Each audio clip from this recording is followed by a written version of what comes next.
তোমরা যারা free fire খেলো বাজান মনোযোগ দিয়া শোনো।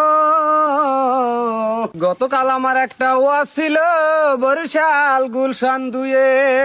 সেখানে প্রধান বক্তা হিসেবে আমার থাকার কথা ছিল বাজান রাত্র 4টার মধ্যে।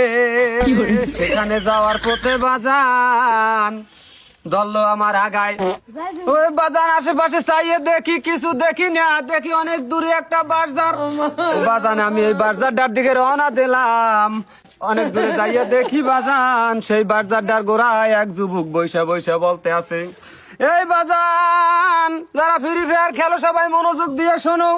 ওই যুবক বলে কি, এই গুলি কর গালাগালি কর রিভাব দে। আমি কি করবো বাজান, আমার কাছে তো গুলি নাই, আমি আলেম মানুষ। তখন আমি কি করব বাজান, আমার পায়ে ছিল দোষণা জুতা। সেই জুতা দিয়ে আমি উল্টাইয়া পাল্টাইয়া নরমাল হইলো 300 বাড়ি দিছি।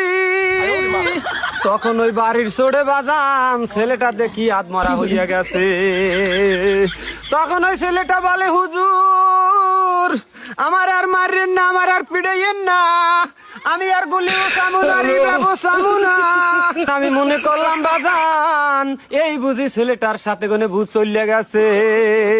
এইরকম সমস্যা তোমাদের ভিতরেও আছে না এই বাজান বলো?